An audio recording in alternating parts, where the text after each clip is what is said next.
You got a star. After a significant post-GameCube slump, the Mario Party franchise showed signs of new life in its first two titles on the Switch. While both Super Mario Party and Mario Party Superstars were commercial successes and well-received by fans, the former leaned a bit too heavily on a new ally system, while the latter was essentially a greatest hits of classic maps and minigames. As the console approaches the end of its life cycle, Super Mario Party Jamboree ends the Switch trilogy by attempting to find the sweet spot between its two predecessors and stumbling into an issue of quantity over quality in the process. One aspect that Jamboree inarguably has going for it is sheer quantity.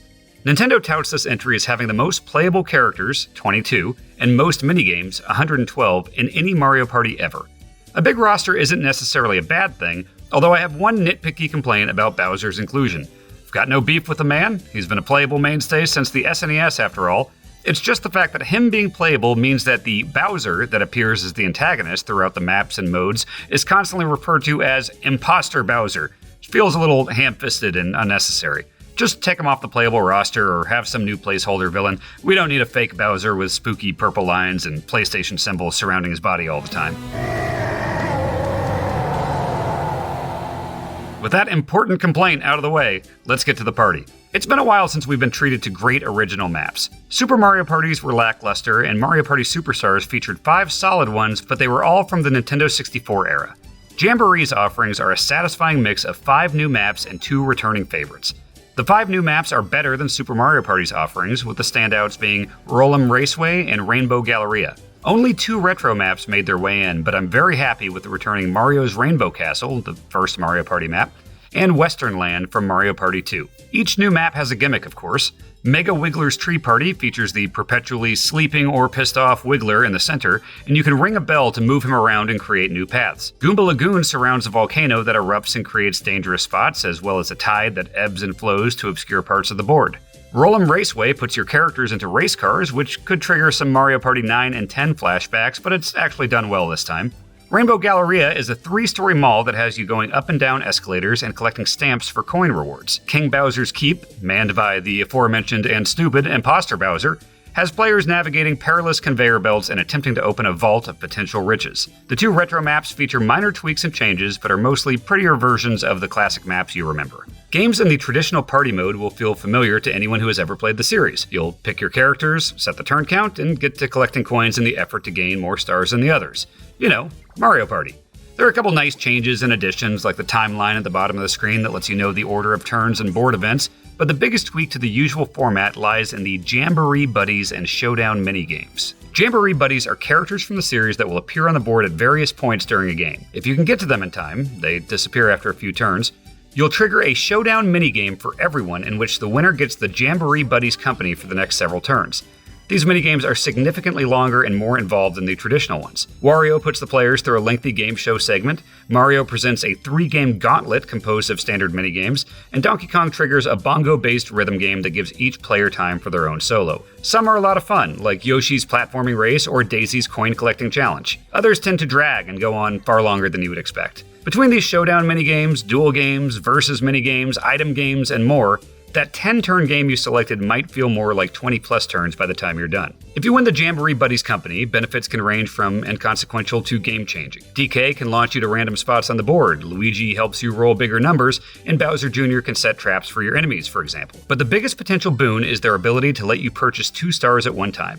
If you've got 40 coins and you happen to reach a star space in the few turns that your Jam Buddy is with you, you can shift the leaderboard very quickly. If another player passes you on the board at any point, however, that Jamboree Buddy will jump ship to their side. It's ultimately a better and more intentionally limited system than the omnipresent ally feature in Super Mario Party, in which your sometimes multiple allies could give you an unfair advantage in dice rolls and minigames for the duration of a game. Super Mario Party Jamboree has the unenviable task of following Superstars, a game composed of the best minigames throughout the entire series. Ultimately, the quality difference is noticeable. Most of the new minigames are fine at best, with some standouts like Slappy Go Round, Prime Cut, and Unfriendly Flying Object. But for every genuine crowd pleaser, there's one that would make me groan when it popped up. Gatekeepers is my least favorite, featuring 5 keys and 3 locked gates. Players laboriously rotate through turns as they randomly use keys on doors and try to memorize which combinations were already attempted. It takes forever and it really slows down the pacing, which is something numerous minigames are guilty of this time around. More Than One minigame also features the mechanic of pick one of these things and hope no one else picks the same one or it doesn't count, which has never been fun even once. I expect a certain amount of nonsense and randomness in a Mario Party game, but Jamboree feels like it's leaning a little far into it at times. A few games in, I started wondering why I was seeing so many repeat minigames. After all, Nintendo touted Jamboree as having the most ever, right? It wasn't until I played all of the modes that I realized what was going on here.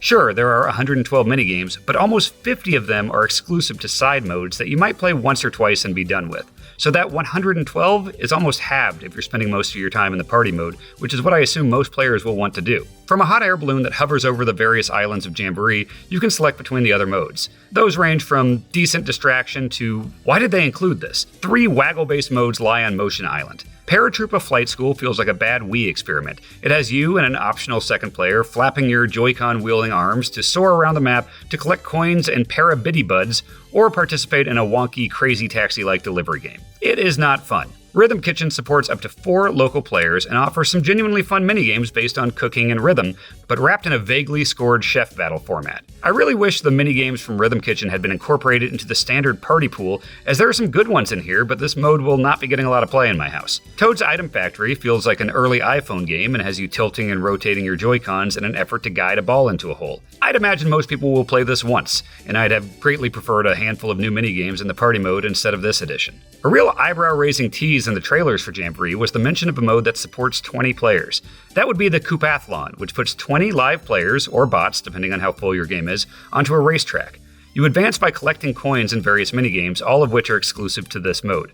These are lengthier than your usual minigames and are frequently repeated. There's a kernel of a great idea here. Mario Party has room for a mode that features tons of players and big minigames that take inspiration from Fall Guys or the Battle Royale genre, but this doesn't feel fully baked. Bowser Kaboom Squad is another online mode that lets you party up with 7 of your friends to take on a CPU-controlled imposter Bowser. Its minigames are unique in that they feature 8 players in a co-op environment. You'll work together to arrange cards in order or stop Bob-ombs from destroying a castle gate, and these games can be hectic fun in the vein of Overcooked. Only 10 minigames are present in this mode, and when you're not participating in one, you're running around a map collecting bombs to launch at imposter Bowser. If you perform well in the minigames, your team will be granted helpful items like gloves to carry more bombs or dash pads to deliver bombs to the cannon faster.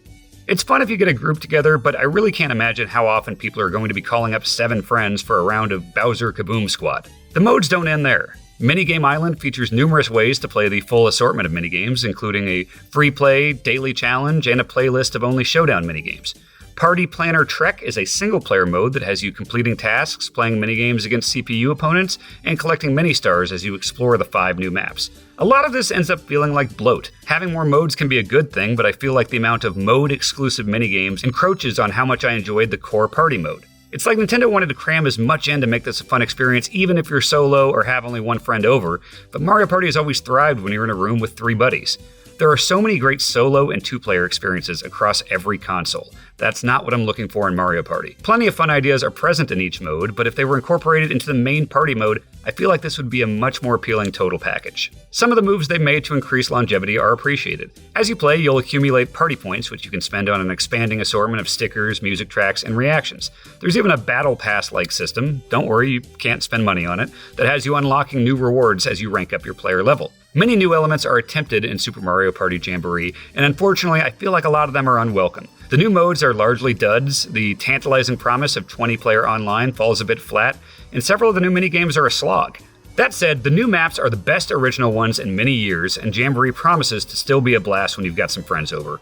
I've reviewed many Mario Party games over the years, and it's always a weird series to assign a number to.